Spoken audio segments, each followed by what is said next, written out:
Hello good morning class. आज हम करने जा रहे हैं क्लास 4th का लेसन 3 पतंग और गुब्बारा। ये बहुत ही इंटरेस्टिंग स्टोरी है बेटा। आपने पतंग भी उड़ाई होगी और गुब्बारा भी ज़रूर ही उड़ाया होगा, देखा होगा। तो ये स्टोरी पतंग और गुब्बारे के बारे में है, जिनमें एक बार क्या हो रहा था, बहुत ही ज़्यादा बहस हो रही थी किसी बात को लेकर। और ये बहुत ही अच्छी स्टोरी है, इसको हम ध्यान से पढ़ेंगे क्योंकि बाकी के 2 लेसन्स तो हम कर ही चुके हैं। तो आज हम लेसन 3 पतंग और गुब्बारा पढ़ने वाले हैं, जो बहुत ही एक अच्छी स्टोरी है। देखिए एक बार क्या होता है, एक रंग बिरंगी पतंग इतराती बलखाती मुस्कुराती आसमान में ऊंची उड़ रही थी। एक बार क्या होता है, एक रंग बिरंगी पतंग जो थी वो बहुत ही ज़्यादा मंद मंद मुस्कुरा रही थी और इतरा रही थी और क्या थी, आसमान में उड़ रही थी। इतनी ऊंचाई पर अपने आप को देखकर वह फूली नहीं समा रही थी, क्योंकि वो तो बहुत ही ऊंची उड़ रही थी। उसे लग रहा था कि तू तो बहुत ही ऊंचाई पर उड़ रही है। ये सोच सोच कर वह क्या थी, वो फूली नहीं समा रही थी। मीन्स वो बहुत ही ज़्यादा खुश हो रही थी। वाह, मैं इतना ऊंचा उड़ सकती हूँ, यह सोचकर वह झूम उठी। उड़ते उड़ते जब उसने नीचे झाँका तो उसे बड़ी ज़ोर से हंसी आ गई, क्योंकि उसे नीचे खड़े सारे बच्चे छोटे छोटे दिखाई दे रहे थे। जब हम भी किसी बड़ी बिल्डिंग पे खड़े हो जाते हैं तो नीचे सभी बहुत छोटे छोटे दिखाई देते हैं ना, ऐसा ही उस पतंग के साथ हुआ था, क्योंकि वो तो बहुत ऊंचाई पर उड़ रही थी। तो जो भी कोई नीचे था उसे वो बहुत ही छोटे छोटे दिखाई दे रहे थे। वह रहा संदीप, देखो मेरी डोर थामे जमीन पर खड़ा ऐसे लगता है मानो एक चीता हो। खिलखिलाते हुए वह स्वयं से बोल पड़ी। संदीप एक लड़के का नाम है इसका, जो इस पतंग को क्या रहा है, उड़ा रहा है। और ये जो पतंग है ये तो बहुत ही एटीट्यूड में थी। ये उसको देखकर क्या थी, उसका मजाक उड़ा रही थी। कह रही थी देखो ये जो संदीप है ये तो मेरे आगे बहुत ही ज़्यादा छोटा सा नज़र आ रहा है। आगे देखिए बेटा। तभी उसे एक आवाज़ सुनाई पड़ी, अरे तुम अपनी ऊंचाई देखकर इतनी खुश क्यों हो? जानती हो चीटा कहकर तुम जिसकी खिल्ली उड़ा रही हो उसी के हाथ में तुम्हारी डोर है। फिर उसको एक आवाज़ सुनाई दी, कोई उसे कह रहा था कि तुम इतनी खुश क्यों हो रही हो, जिसे तुम चीटा कह रही हो ना उसी के हाथ में तुम्हारी डोर है। क्योंकि तुम भी पतंग उड़ाते होंगे, तुम्हें भी पता है कि पतंग जो उड़ाता है उसी पे ही तो डिपेंड करता है कि पतंग कितनी ऊंचाई पर जाएगी, कि वो कितने अच्छे से उड़ा रहा है। तो वो जो जिसकी आवाज़ आती है वो भी पतंग को यही कहता है कि तुम इतनी खुश क्यों हो रही हो, जिसे तुम चीटा कह रही हो तो उसी के हाथ में तो तुम्हारी डोर है। आगे देखिए बेटा, आगे क्या हुआ था इस स्टोरी में। पतंग ने पलटकर देखा, गैस से भरा एक गोल मटोल गुब्बारा उड़ते उड़ते उसके पास आ गया था। उसने देखा कि पता नहीं उसे कौन आवाज़ लगा रहा है, किसने ये बात बोली थी उसको। तो उसने देखा तो आसपास उसे एक गुब्बारा दिखाई दिया जो उड़ते उड़ते उसके पास आ गया था। उसके धागे का दूसरा सिरा गुब्बारे वाले या किसी बच्चे के हाथ से छूट गया था। धागा नीचे लटका हुआ हवा में झूल रहा था। उस गुब्बारे का धागा टूट गया था और वो क्या था, हवा में झूल रहा था। हंसते हंसते पतंग बोली, ओ गुब्बारे, पहले तुम अपनी कटी हुई पूंछ को तो देख लो। पूंछ यानी नीचे लटकता हुआ धागा। हा हा हा, पतंग हंसने लगी। वो कहती तुम मेरा मजाक उड़ा रहे हो, तुम अपनी पूंछ तो देख लो जो कि टूट गई है और लटक रही है नीचे, हवा में ऐसे झूल रहा है जैसे वेपिंदे का लोटा हो। हा हा हा, वो क्या क्या उसका मजाक उड़ाती है। वो कहती है तुम तो ऐसे उड़ रहे हो जैसे वेपिंदे का लोटा हो। गुब्बारा बोला, अरे पतंग रानी, जरा तुम ऊंचा उड़ ली तो अपना रंग दिखा रही हो, परंतु तुम्हारे ऊंचा उड़ने में तुम्हारा कोई कमाल नहीं है। कमाल तो है तुम्हारी पूंछ यानी डोर का, जिससे तुम बंधी हो और जिसके सहारे तुम उड़ रही हो। मुझे तुम्हारी तरह किसी सहारे की ज़रूरत नहीं है। भले ही मेरी पूंछ कटी हो पर उड़ तो मैं अपने आप रहा हूँ ना। हा हा हा, उसने उसका मजाक उड़ा दिया। उसने कहा कि देखो तुम तो किसके सहारे उड़ रही हो, डोर के सहारे उड़ रही हो, और मुझे तो किसी डोर की ज़रूरत भी नहीं है। कम से कम मैं अपने बलबूते पर तो उड़ रहा हूँ और तुम तो जो हो वो डोर के सहारे से उड़ रही हो। आगे देखिए बेटा, गुब्बारे की बात सुनकर पतंग आग बबूला हो गई। अब उसे गुस्सा आ गया। गुब्बारे ने ऐसी बात जो उसे बोली थी, जिसे तुम्हें मेरी पूंछ कह रहे हो वह धागा है, उसमें मांझा लगा है। पतंग गुस्से में कहती वो धागा नहीं है, वो मांझा है। पता भी है मांझा कैसे बनता है? इसे बनाने के लिए कांच को महीन पीसकर गोंद की सहायता से धागे में लगाते हैं। यानी कि कांच को पीस लिया जाता है बिल्कुल महीन, मतलब अच्छे तरीके से, और गोंद की सहायता से उसे धागे में लगाते हैं, जिसके कारण मांझे के धागे में इतनी धार आ जाती है कि वह दूसरे धागों को काट सकता है। हमने देखा है ना कि पतंग का तो मांझा होता है और वो अगर किसी के हाथ में भी लग जाए तो खून आ जाता है। अब देखा कि मांझा किससे बनता है? कांच को महीन पीस कर बनता है बेटा। मेरा मांझा इतनी धार वाला है कि कोई डोर मेरे आगे टिक ही नहीं सकती। वो गुब्बारे का मजाक उड़ा रही थी, क्योंकि गुब्बारा तो डोर के सहारे उड़ता है, और वो कहती मैं तो मांझे के सहारे उड़ रही हूँ, मैं तुम्हारी डोर भी काट सकती हूँ। वो अपने आप को ज़्यादा शक्तिशाली बता रही थी। वो कह रही थी कि मैं तो तुम्हें भी काट सकती हूँ। हा हा हा, क्या तुम नहीं जानती? किसी धागे को काटने के लिए दोनों धागों को तना हुआ होना चाहिए। मेरे धागे की तरह लटका हुआ नहीं। मेरी पूंछ कटे ही सही, पर तुम उसका बाल भी बांका नहीं कर सकती पाओगी, क्योंकि वह तो हवा में झूल रही है। उसने कहा मेरी तो पूंछ कटी हुई है, तुम मेरा क्या कर सकती हो? गुब्बारे ने हंसकर अपना मुंह खोला। पतंग चिढ़कर बोली। अब उसे और ज़्यादा गुस्सा आ गया। तुम्हें भी ज़्यादा डींग मारने की ज़रूरत नहीं है। जब तुम्हारी हवा निकल जाएगी तो तुम भी भीगी बिल्ली बन जाओगे। आगे देखिए, गुब्बारा हंसकर बोला, बहन हम दोनों ही हवा पर निर्भर हैं। उसने कहा जैसी तुम हो वैसा ही मैं हूँ, क्योंकि हम दोनों हवा पर ही तो निर्भर हैं। फ़र्क सिर्फ इतना है कि मेरे भीतर भरी गैस चारों ओर की हवा से हल्की है, इसलिए मैं हवा में वैसे ही तैर रहा हूँ जैसे पानी से हल्की चीज़ पानी में तैरने लगती है। पर तुम्हारे उड़ने के लिए भी हवा भी तुम्हारी मदद करती है। ये तो बात ही है, पतंग को उड़ाने के लिए भी तो हमें हवा की ही ज़रूरत पड़ती है। ये देखो इन दोनों में बहस हो रही है। ये पतंग का मुंह भी दिखा रखा है, ये कितने गुस्से में है, कितनी चिढ़ रही है, और ये इसका मजाक उड़ा रहा है जो गुब्बारा है, क्योंकि जो पतंग थी उसमें बहुत ही ज़्यादा क्या था, एटीट्यूड था। आगे देखिए बेटा, पतंग अभी भी हार मानने के लिए तैयार ही नहीं थी। वो तो बिल्कुल भी हार नहीं मान रही थी। बोली, मैं कैसे विश्वास करूं कि मुझे हवा उड़ाती है? मुझे तो वह डोर उड़ाती है जिसके सहारे मैं बंधी हूँ। वो कहती है मैं तो विश्वास कर ही नहीं सकती कि मैं डोर के सहारे उड़ती हूँ। वो कहती है कि मैं हवा के सहारे नहीं उड़ती, मैं तो डोर के सहारे उड़ती हूँ। आगे देखिए, उसका दूसरा सिरा तो नीचे खड़े संदीप के हाथ में है, जो झटके दे देकर मुझे उड़ा रहा है। गुब्बारा मुस्कुराता हुआ बोला, पर क्या तुम्हें पता है कि संदीप के झटके देने पर क्या होता है? हवा में हल्के और भारी दबाव के दो क्षेत्र बन जाते हैं, जिसके कारण तुम्हें उड़ान लेने में मदद मिलती है। उसने उसका रीज़न बताया। यह सुनकर पतंग सोच में पड़ गई। अब तो वो सोच में पड़ गई है। देखो ये सोच रही है, क्या ये बात ये सही कह रहा है?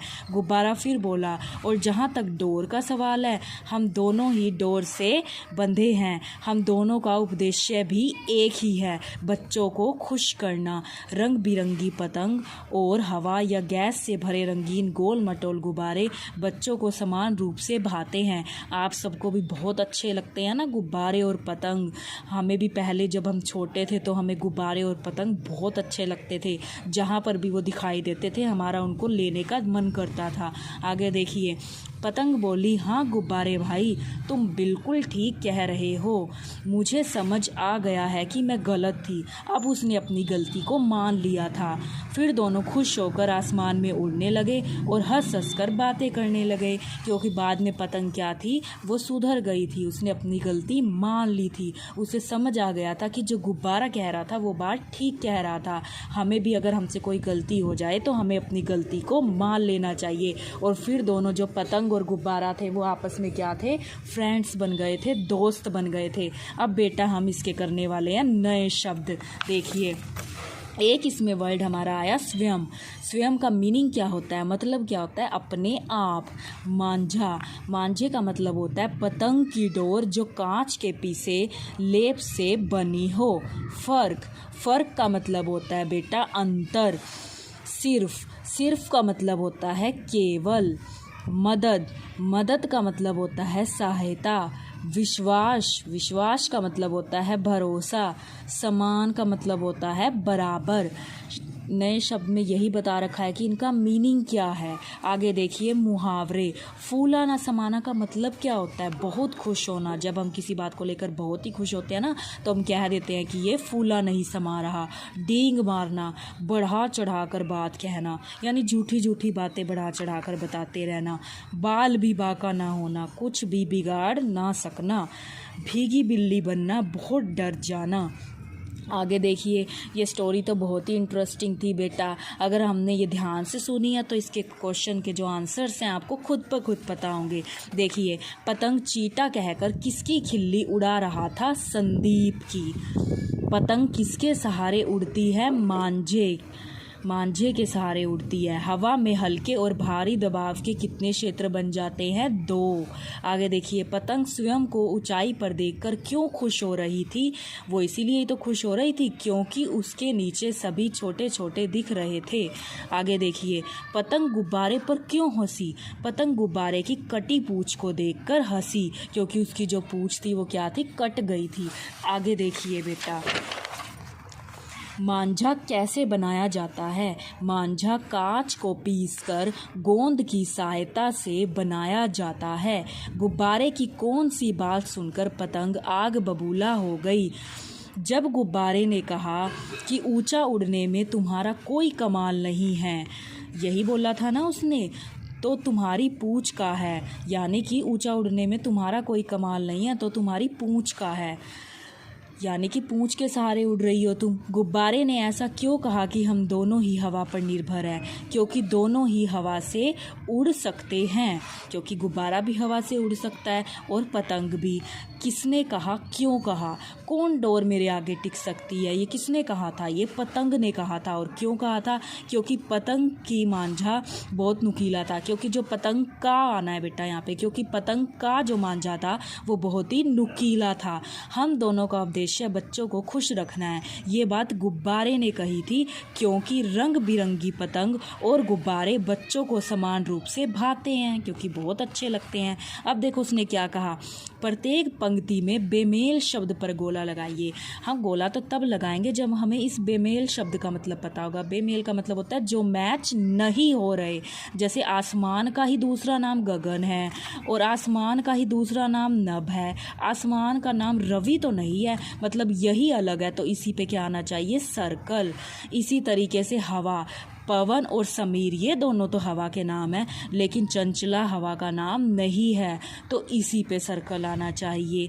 पानी, वारी और नीर और जल, ये तीनों तो हमारे पानी के ही नाम है। और मेघ तो बादल का नाम होता है, इट मीन्स ये अलग है, तो इस पे सर्कल आएगा। आगे देखिए, जमीन, भूमि, दामिनी, धरती, यानी कि सर्कल किस पे आना चाहिए? दामिनी पे। आगे देखिए बेटा, अब उसने कहा दिए गए शब्दों के सही विलोम पर टिक लगाइए। हार का उल्टा क्या हो सकता है? विलोम का मतलब होता है उल्टे शब्द। हार का उल्टा हो जाएगा बेटा जीत। जमीन का क्या हो जाएगा? आसमान, क्योंकि आसमान नहीं हो सकता। उल्टा क्या होगा जमीन का? आसमान। विश्वास का क्या हो जाएगा हमारा? अविश्वास, उल्टा। समान का क्या हो जाएगा? असमान। हल्की का क्या हो जाएगा? भारी। अब देखिए, सही शब्दों के द्वारा वाक्य पूरे कीजिए। एक रंग बिरंगी डैश आसमान में उड़ रही थी। अब वो उड़ रही थी ना, तो पतंग होगा, गुब्बारा तो हो नहीं सकता। पानी से डैश चीज़ पानी में तैरने लगती है। पानी से हल्की चीज़, क्योंकि भारी तो डूब जाती है, हल्की ही तो तैरेगी।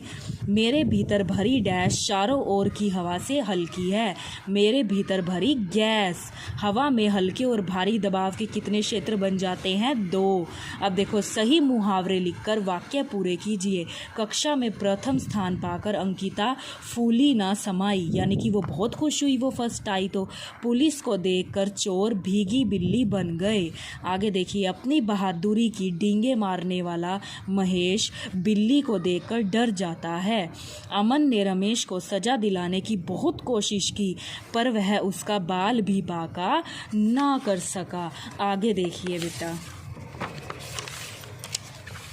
अब देखिए वो क्या कह रहा है, पानी से हल्की चीज़ पानी में तैरने लगती है। ऐसी 6 चीज़ों और वाहनों के नाम लिखिए जो पानी में तैरते हैं। जैसे कि अगर बात बनाएं कि हम कागज़ की नाव बना लें, वो भी तैरेगी। पेंसिल, कागज़, पत्ता, तेल, पानी का जहाज। आगे देखिए बेटा, सही शब्द चुनकर खाली जगह भरिए। एक रंग बिरंगी पतंग ऊंची उड़ रही थी। प्रियांशी किताब पढ़ रही थी। उसे एक आवाज़ सुनाई पड़ी। इट मीन्स हमने इसमें ऐसा वर्ड लिखना है जिससे सेंटेंस जो है, वाक्य जो है वो सही बने। अक्षिता अमन की बड़ी बहन है। संदीप नीचे खड़ा है। मैं धीरे धीरे पहाड़ पर चढ़ा। अब हमें बताना है कि अंग की बिंदी कहाँ आएगी और चंद्र बिंदु किस शब्द पे आएगा। मुंह, चंद्र बिंदु आता है। बंधी, चंद्र बिंदु आता है। डींग, बिंदी आती है। रंगीन, बिंदी आती है। ऊंची, चंद्र बिंदु आता है। रंग, बिंदी आती है। पूंछ, चंद्र बिंदु आता है। कांच, चंद्र बिंदु आता है। बातें, बिंदी आती है, अंग की बिंदी आती है बेटा। पतंग, अंग की बिंदी आती है। और त के ऊपर साउंड आ रही है तो त के ऊपर ही अंग की आवाज़ आ रही है, तो वहीं पर अंग की बिंदी लगेगी। आगे देखिए, आगे वो क्या कह रहा है, पतंग उड़ाते समय क्या क्या सावधानियां रखनी चाहिए। हम पतंग उड़ा तो लेते हैं लेकिन बहुत सारी बातों का ध्यान रखना चाहिए। पतंग हमेशा भीड़ भाड़ वाली जगह, विद्युत लाइन, हवाई अड्डे तथा पेड़ व बड़ी इमारतों से दूर उड़ानी चाहिए, क्योंकि हमें वैसे भी ना पतंग उड़ाते उड़ाते पता नहीं चलता कई बार। पतंग हमेशा खुले स्थान व पार्क में उड़ानी चाहिए। हाँ, जहाँ पर खुला स्थान हो वहाँ पर। ऐसा नहीं है कि हम छत पर ही खड़े होकर पतंग उड़ाने लगे, वो बहुत ही ज़्यादा रिस्की हो सकता है, क्योंकि पतंग उड़ाते टाइम हमें पता ही नहीं चलता कि हम कहाँ चलते जा रहे हैं। पतंग उड़ाते समय हमेशा दस्ताने पहनने चाहिए, दस्ताने डालने चाहिए, क्योंकि उसमें मांझा होता है, अगर वो हैंड में लग जाए तो खून आ जाता है। क्योंकि पतंग उड़ाने वाली डोर बहुत तेज़ धार वाली होती है, कभी कभी उससे हाथ कट जाने का भी डर रहता है। आगे देखिए, ज़रूरी सामान, आइए पतंग बनाएं। देखो पतंग बनाने में तो बहुत मज़ा आता है, हम पतंग बना सकते हैं, लेकिन उसके लिए सामान क्या क्या चाहिए। हमें एक रंगीन पतला कागज़ चाहिए, झाड़ू की कुछ तिलियाँ चाहिए, गोंद और फेविकोल या चाहिए या कैंची। अरे ये सारी चीज़ें तो हमारे पास ऑलरेडी होती हैं। ये देखिए, सबसे पहले रंगीन पतला कागज़ लेकर उसे चौकोर काटिए। मतलब ये एक्टिविटी है जो आप कर सकते हो घर पे, एक अच्छी सी पतंग अपने लिए बना सकते हो। यानी कि जो रंगीन पतला कागज़ है उसे चौकोर काटिए। आप इसको ऐसे काट सकते हैं बेटा। फिर उसके कोने में एक तीली सीधी लगाइए तथा एक थोड़ी गोलाई देते हुए गोंद या फेविकोल से चिपका दीजिए। जैसे आपने ये ऐसा काट लिया, एक जो झाड़ू की तीली है वो तो सीधी लगाइए, एक हल्की सी गोल करते हुए ऐसे फिक्स कर दीजिए गोंद की मदद से। अब ये इतनी तो रेडी हो गई हमारी। बाद में पतंग की पूंछ बनाने के लिए एक त्रिकोना कागज़ काट कर चिपका दीजिए। एक सीजर लेकर ऐसी शेप का कागज़ काटिए और पतंग पे पेस्ट कर दीजिए, चिपका दीजिए। उसमें पतंग की डोर बांधिए। अब उसमें डोर बांध सकते हो, आपकी सुंदर पतंग उड़ने के लिए तैयार है। अरे वाह, आप तो खुद से अपनी पतंग बना सकते हैं। इस एक्टिविटी को भी बेटा आप ज़रूर ट्राई कीजिएगा। अब आपको करना क्या है, आपको ये लेसन अच्छे से रीड करना है और क्वेश्चन आंसर इसके अच्छे अच्छे लिखने हैं, और नए शब्द और मुहावरे भी नोटबुक में लिखने हैं। मीन्स नए शब्द, मुहावरे और क्वेश्चन आंसर तो आप नोटबुक में लिखेंगे भी और लर्न भी करेंगे, और फुल बैक एक्सरसाइज लर्न करेंगे, लेसन अच्छे से रीड करेंगे, और एक ब्यूटीफुल सी पतंग आप अपने लिए रेडी करेंगे। Thank you, have a nice day.